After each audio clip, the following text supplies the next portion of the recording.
what is the difference between mermaids and sirens in the books that you are writing, or is there a difference at all?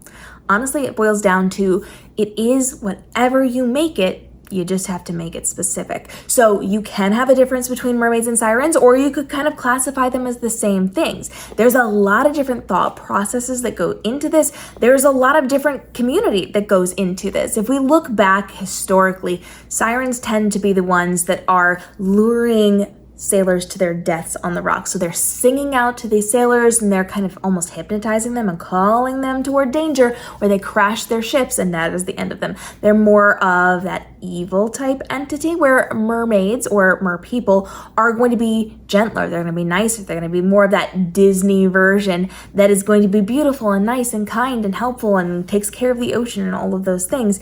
And so we kind of have two separate entities, but some people kind of combine them together.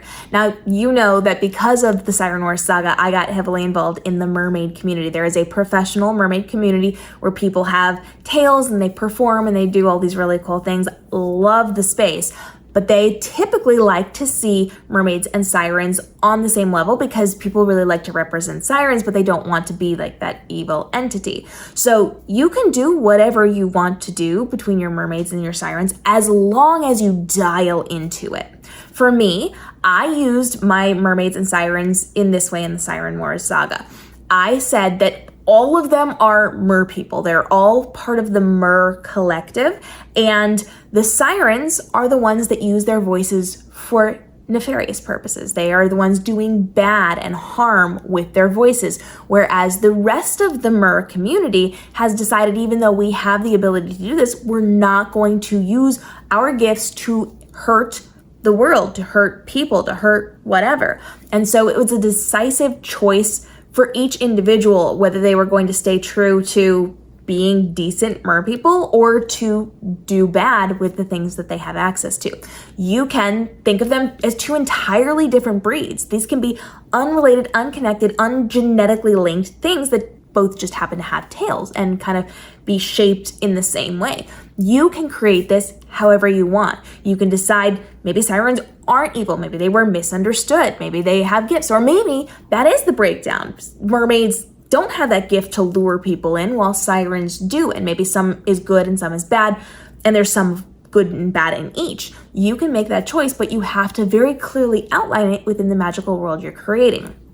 You must make sure that you're clear on that delineation. And so if you're writing just strictly about mermaids and sirens have nothing to do with it, do you need to go into detail on what sirens are? No. But if you do have both of these entities, or if you are going to be referencing them in any way, shape, or form, you have to clearly spell out what those terms are for being designated as a mermaid or a siren. You just have to have those classifications there so that the people reading can understand. It doesn't have to be the same as what I did. It doesn't have to be the same as what other types of literature or entertainment have done, because everybody's done it very differently. Look at the different mermaid movies, look at Disney, look at all of those stories about sirens, look at everybody's lore. You can even look within the professional mermaid community that are performing mermaids. You can see they all have different lore about their characters and the things that they're developing and how it works. And some are dark and some are light, and all of the things are just radically different. So you have the ability to make the choice for yourself, but do a little research first. Don't just like pull it out of your hat. The sirens are this and mer are this, and do a little research.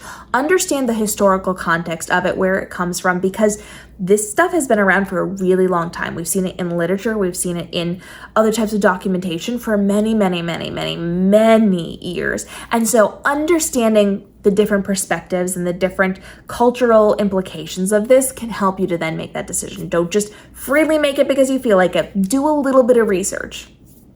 Understand some things, and then you have to do a lot of world building when it comes to creating mermaid books. We've talked about this a lot before. There are certain things you can't do under the water. There are certain things that happen under the water that are going to impact the way that your mermaids exist and move and create a life for themselves. There's a lot that you have to think through to world build for a mermaid community, because it's under the water and it's radically different than up here on land. It is very, very different in terms of the lighting and how cold it is and how they would survive and how they would move and what would happen because they're weightless underwater. How do they stay underwater? How do they do all of these things? So you have to ask a lot a lot of questions before you can write a mermaid book. And for the people that don't, it is very, very, very, very wildly evident that they didn't think these things through, because they have things like mermaids drinking tea underwater. We've talked about that before, and I've actually shown you a really great video that I was chatting with ChatGPT to disprove that mermaids couldn't drink tea under the water, and it gave proof that mermaids could under certain very specific conditions, and not a single one of those people who wrote mermaid books with mermaids drinking tea underwater did anything to make it believable. They didn't do their research, but if they had, they could have made it fit into their world. So when it comes to world building for mermaid books, you must do a lot of work, and you have to understand what your culture is for mer life, what your culture is for siren life, how they coexist, how they engage with each other, if they do at all, and how we are deciding who is what and what's going on and all of those things. So take it into consideration as you are getting into your mermaid or siren books, and make sure that you very clearly spell out the magical world that you are creating so that it's a believable space.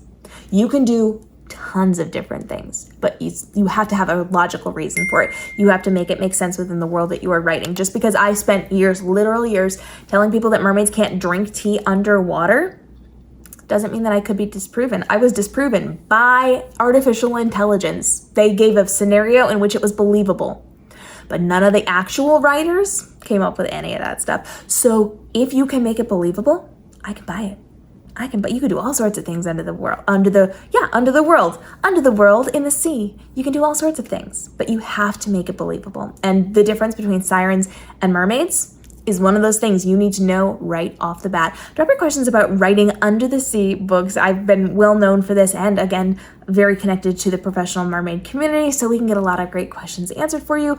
And I want to hear about your stories. Are you writing mermaid stories? Because I am such a huge fan. I'm a huge fan of mermaid stories, so please tell me about the mermaid stories you're working on, the ones that you've written, the ones you've published. I would love to hear from you guys, and follow along for daily videos helping you navigate the world of your writing to make it easier and more believable for you to write the things that you're writing, so that you can live your best author life while also still having a life, not stressing over the little things that can make or break your story, but are actually really simple for you to handle. We'll see you in the upcoming episodes.